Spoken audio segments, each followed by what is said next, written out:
Welcome to More Organised, Less Clutter, a podcast to empower individuals and neurodivergent families with practical, realistic tools to create a more organised, sensory-friendly, clutter-free and intentional home that works with your lifestyle and brain, not against it. I'm Narelle King, a professional organiser and neurodivergent mum who understands the unique challenges of family life. I help people just like you simplify your space, build sustainable organisational systems and create more breathing room physically and mentally.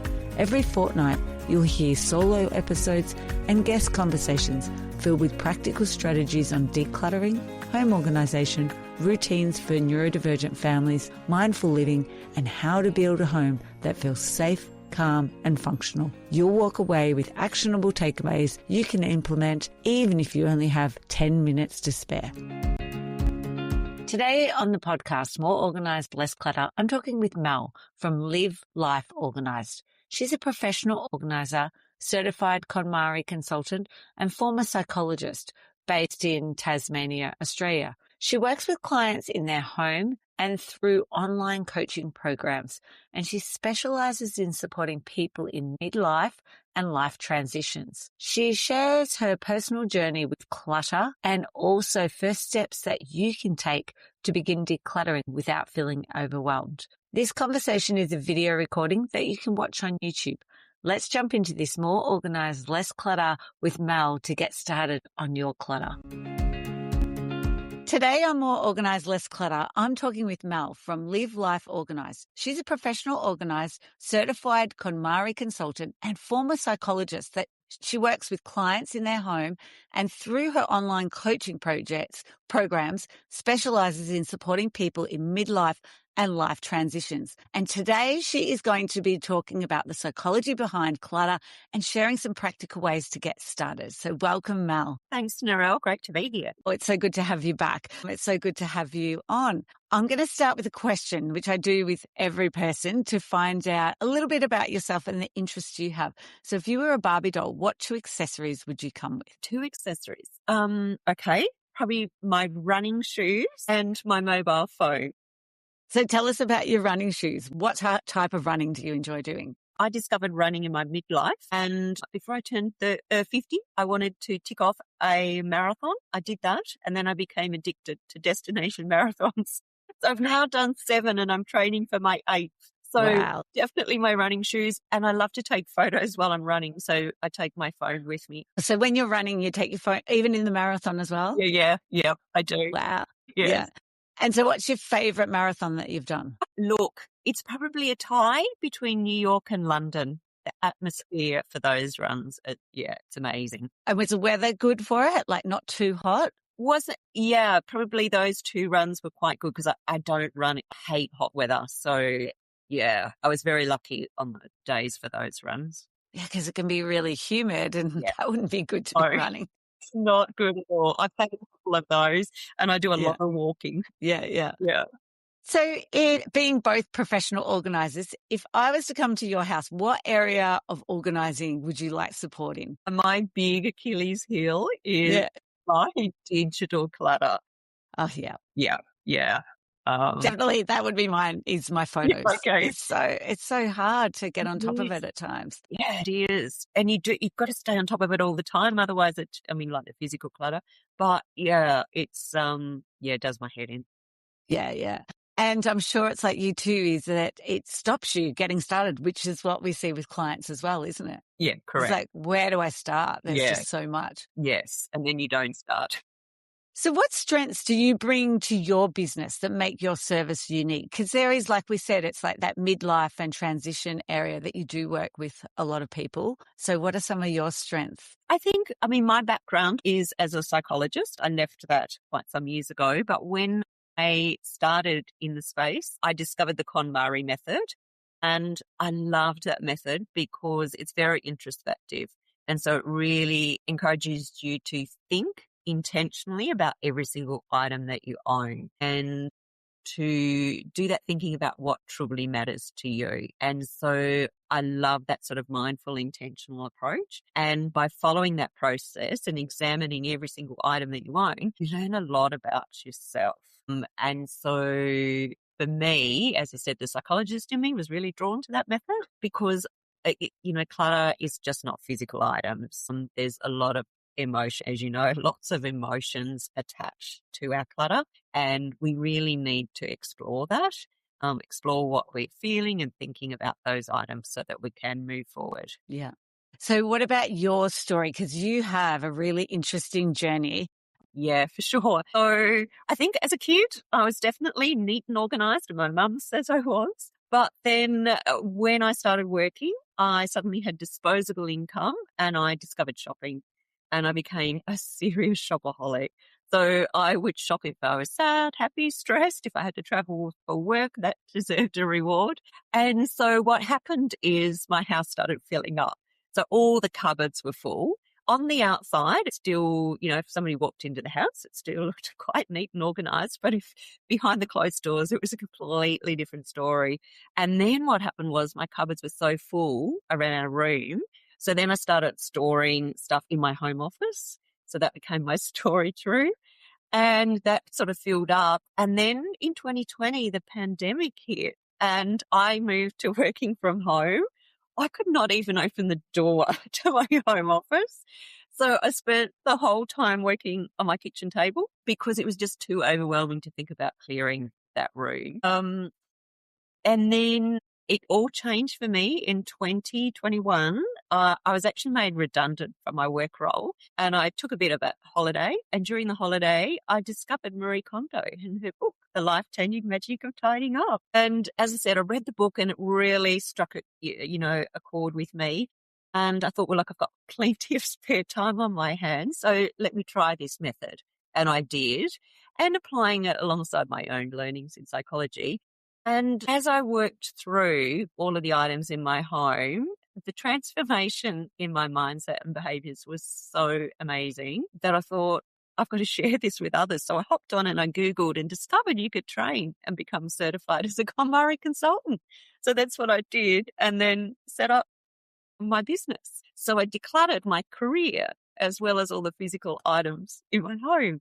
And I share my story because I think that if I can change, anyone else can. And so today I'm no longer a shopaholic, which still amazes my friends. So I'm a very intentional and mindful shopper now.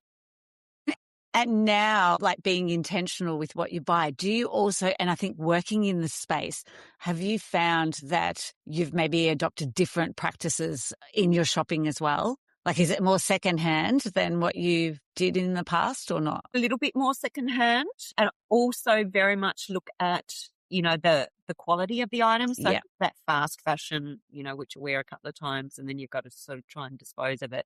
So yes, I have become much more mindful about the types of items I buy, but the quantity is reduced significantly.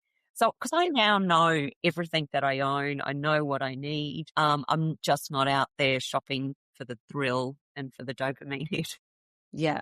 And how do you find that helps some of your clients that you work with by you having that experience? I think a lot of my clients, when I share my story, they see themselves in my stories. And so I hope that I can inspire people then because, I was able to make that change. And if I could do that, then hopefully other people can feel that, that they can do that as well. I'm quite open about sharing my story because, there is a lot of shame attached to clutter. Yes. And so I think it's important that I share my story. So you do find yourself working maybe with many people in midlife, especially, they're surrounded by so many items and things from their life. And so why do people find it so overwhelming then to declutter and even, what to keep and what not to keep anymore? Yeah, I love working with midlifers and beyond. I'm one of them myself. Yeah. And we've spent a lifetime accumulating. And so we have our homes are full of decades of possessions that represent different stages of our life and different versions of ourselves as well. And there's lots of memories attached to those items, maybe some aspirations, etc. And so I really enjoy supporting people to work through those items. And it can feel overwhelming because, as I say, not only because of the quantity, but because of the relationship and the attachment you have to those items. And it's also lots of postponed decisions as well. Yeah. And so that obviously can feel incredibly overwhelming for people. And so I really enjoy supporting people to overcome the overwhelm and start that gradual process of working through their items. And it's certainly not a quick fix. We've spent decades collecting these items, so they're just not going to go quickly. But it is about starting small, and just each step you get more and more momentum. Yeah. What do you find, what's some of the harder items for people to let go of, do you find? One of the ones, and it was one that I had a lot of in my home, is gifts. So people Yes. have this Okay. obligation, you've given these items from people and you feel like it'd be disrespectful to let go of them. And so I was taught with people about the fact that the purpose of a gift is to be given and received with love and gratitude. And beyond that, there's no obligation. And if you're hanging on to an item and storing it in the back of your cupboard just because it was a gift, that's actually not being respectful to the item or to the person who gave you the gift. And so if it's not something that fits you and your lifestyle, then it's okay to let it go and actually pass it on to somebody who can appreciate it. Yeah, yeah. And what sort of things do you see helps people to let go of that particular item that has been maybe a gift? I think with any item, the letting go is really hard, but I think people often find it is easier to let go of an item if they know where it's going and they know that it's going to be appreciated. So maybe that could be to a family member or a friend or a local charity. And lots of my clients have now established, relationships with local community groups or charity shops where they know that their items will be appreciated, and that makes letting go a little easier. Yeah, definitely. That's definitely what I find if you worked with someone and they've got something and they're like, as soon as you make a suggestion, we could donate that here, like something really, particular and small, like even books this week. I was like, oh, we could donate those books then to a kinder daycare. And I'm like, oh my gosh, that would be amazing. Yeah. They gave all these books to me then, but they'd been sitting there and their kids feel like teenagers. But she was just like, I don't want to take them to the op shop because at the moment I've seen signs saying, no, we're not taking books. She's like, but I just want them to be appreciated. Yes. So, yeah. Yeah. And schools are great for donating books as well. They really appreciate it. Yeah. I think people don't, I suppose, think outside the square because they don't have to. Whereas we do with, our cars can be full of stuff and it's like the op shop is not going to take all this. No. And even I'm sure small town like where you are in Tasmania, you'll find op shops are full. They're not taking it. So then you've got to, where are we going to get these things a second life? Yes, that's right. Yeah. Yeah. So for you, if people wanted to get started, what's something that you would say is the first step for them to start when they're feeling really overwhelmed? Yeah. I actually think the first step is not actually to declutter. It's actually to do that thinking work first. And so one of the key principles of the Konmari method is that we think about what's our ideal vision for our lifestyle. So how do we want our home to look? But how do we want to feel when we're in our home, and how do we want our day to flow? And so if you have that really clear vision, then when you actually start decluttering, if you're holding an item and you're thinking, oh, I'm not sure whether I want to keep this or let go, think about that vision and ask yourself, is this item going to support me to live that life? And if it's not, then maybe it's time to let it go. So having that clear vision, and then when you actually start your decluttering, start very small. So choose a very small subcategory. And I always love to suggest socks. That's a great one. Yeah. I really like that. Socks, yes. It's contained, it's managed. And so you can say to yourself, I can do my sock drawer. And so just focus on that one small category. And when finished, you get this overwhelming sense of achievement, and you're telling your brain actually, or your brain's telling yourself that you can actually do this. And then that builds that momentum, and it's motivating as well. And so just choosing that one small category still feels completely overwhelming. Tip I always suggest is setting a timer. So just set a timer for 10 to 15 minutes. That feels achievable. And a lot of people, once they get going, just keep going beyond that 10 minutes. But Yeah. I know some clients will be like, 3 hours. How are we going to get, what are we going to do? And then at the end, they're like, wow, I can't believe how much we got through. Like the other day we did drawer by drawer, and we did so many drawers. I think we did 8 drawers in the kitchen. And she was like, I really didn't think it would take us that long, but it did to get through them all. yes. But it was amazing how much easier it was to open and close the drawers. Yes. It's very. And again, it's something that's small and not so sentimental either. Yes, which is definitely. socks isn't.